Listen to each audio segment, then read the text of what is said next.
Kehidupan dalam kuburan jauh lebih panjang dibandingkan kehidupan di dunia. Nabi SAW bersabda, "A'maru ummati baina sittina wa sab'in." Bahwa usia umatku itu hanya berkisar 60 sampai 70 tahun saja. Sedikit yang lewat 70 tahun. Kalaupun ada usia yang sampai 100 tahun itu sedikit sekali. Tapi kebanyakan di bawah 70 tahun, umumnya umat Rasul itu sudah meninggal dunia. Tetapi ketika orang masuk ke dalam kuburan, usia dia di kuburan sampai kiamat ditegakkan itu panjang sekali. Anda bisa bayangkan, orang yang meninggal sejak zaman Nabi Adam sampai hari ini kiamat tidak dibangkit-bangkitkan, menunjukkan bahwa kehidupan kuburan jauh lebih panjang dibandingkan kehidupan dunia.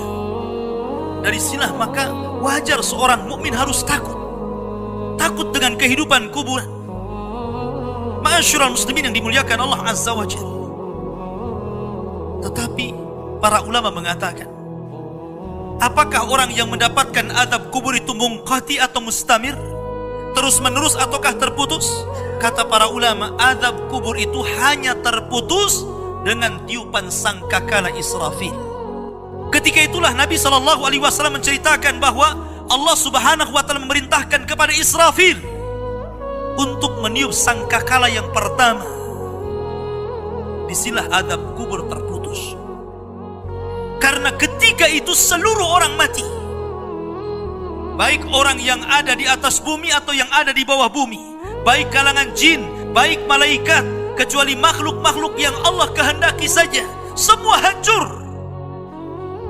Dan Abu Hurairah radhiyallahu anhu menceritakan kehancuran bumi setelah tiupan sangkakala itu adalah 40. Bisa 40 hari, bisa 40 bulan, bisa 40 tahun. Yang jelas Allah hancurkan bumi ini. Allah luapkan lautan ke daratan. Allah jatuhkan bintang. Allah hancurkan gunung sehingga seperti kapas yang dihempas angin.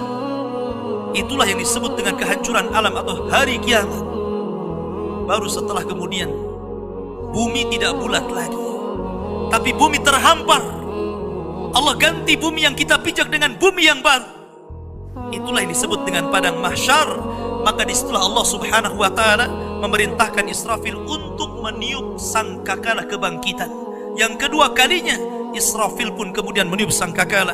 Maka dari situlah manusia keluar dari perut bumi. Wa akhrajatil ardu athqalaha. Allah keluarkan beban-beban beratnya. Disitulah orang-orang yang beriman, ketika mereka muncul dari kuburan, maka mereka akan berkumpul dengan keluarganya.